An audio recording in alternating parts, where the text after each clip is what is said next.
Hello everyone, তোমরা কেমন আছো? আশা করি তোমরা খুব ভালো আছো। আমি পায়েল, আমিও খুব ভালো আছি।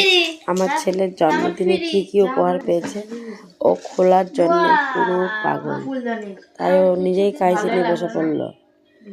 এই যে কে কি গিফট দিয়েছে তাই বলছে, মা তোমারই গিফট এটা পড়েছে, ফুলদানিটা। এখানে একটা কফির মগ মনে কেউ দিয়েছে, খুলছে এখন। খুলে দেখছে খুব সুন্দর গিফট দিয়েছে মা। লাইট জ্বলছে তাই জল ভরে নিয়েও চলে এলো বাইরে থেকে গিয়ে, এতই আনন্দ। তো দেখে খুব মুখে হাসি, দেখতেই পাচ্ছেন আপনারা। এখানে ওর ম্যাডাম একটা গিফট দিয়েছে, কি সেটা খুলে দেখছে। আমি জানি তোরা শ্রাবণী দিয়েছে, লাঞ্চ বক্স দিয়েছে। বলছে হ্যাঁ তুমি ঠিক বললা, লাঞ্চই বক্স এটা, লাঞ্চ বক্স।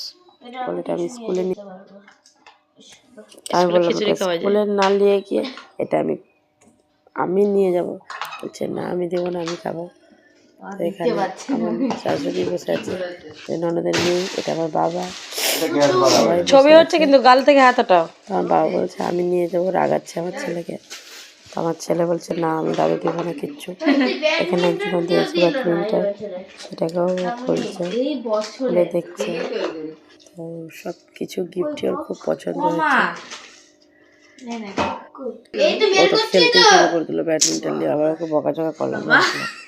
এবার ওর দিদি দিয়েছে, মানে আমাদের মেয়ে পাশে বসে আছে, ও এটা গিফট করেছে ওর ভাইকে। এই যে হাসছেও যে খুব সুন্দর হয়েছে গিফটটা।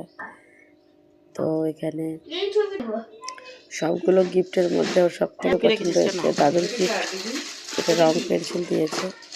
এই যে একটা বক্স কি দিয়েছে জানি না, এই একটা চামচ কাঁসার কে দিয়েছে জানি না।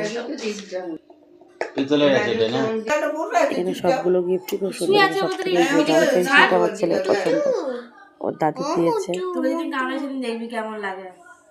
সব গিফটই ওর কাজে লেগে যাবে, সব গিফটই ওর খুব ভালো। সব থেকে গিফট ভালো হচ্ছে ফুলদানিটা, ফুল গোজা যাবে তাই। আশা করি ভিডিওটা তোমাদের খুব ভালো লেগেছে। টাটা।